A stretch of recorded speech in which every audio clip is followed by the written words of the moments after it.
গাজীপুরের র্যাব এবং জিএমপির briefing cover করছেন সহকর্মী রাব্বি সিদ্দিকী। যাচ্ছি তার কাছে। রাব্বি, আইন শৃঙ্খলা বাহিনীর দুটি ব্রিফিং থেকে সাংবাদিক তুহিন হত্যার নতুন কি কি তথ্য মিলল, কি বললেন কর্মকর্তারা, আমরা একটু জানতে চাই। কলি, আসলে পুলিশের যে ব্রিফিং, সেই ব্রিফিংটি করেছে গাজীপুরের পুলিশ কমিশনার এবং তিনি পরিষ্কার করে বলেছেন যে আসলে তারা কিছু জায়গায় তাদের দুর্বলতা আছে। বিশেষ করে গাজীপুর জেলাটি অনেক বড় জেলা আর মেট্রোপলিটন শহরটি অনেক বড় শহর। এই শহরকে নিরাপদ রাখার জন্য যে পরিমাণ পুলিশ ফোর্স প্রয়োজন সেই জনবল তার নেই।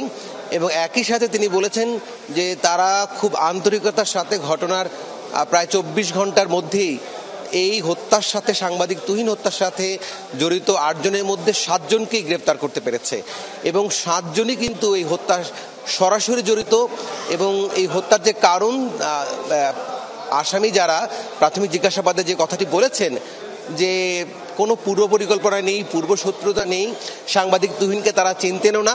সাংবাদিক তুহিন এই হানি ট্র্যাপের বিষয়টি টের পেয়ে একটা মহিলাকে দিয়ে, গোলাপি নামে সেই মহিলাকে দিয়ে হানি ট্র্যাপের ঘটনা ছিল এবং সেটি যখন টের পেয়ে ভিডিও করছিল, তখন এই হত্যাকারীরা, হামলাকারীরা সাংবাদিক তুহিনকে পাকড়াও করে এবং রাস্তায় ফেলে তাকে হত্যা করে এবং সেই হত্যাকারীদের গ্রেপ্তার করেছে পুলিশ এবং তাদেরকে রিমান্ডে নেওয়া হবে এবং 15 দিনের মধ্যে চার্জশিট দিতে পারবে বলে আশা প্রকাশ করেছে পুলিশ কমিশনার।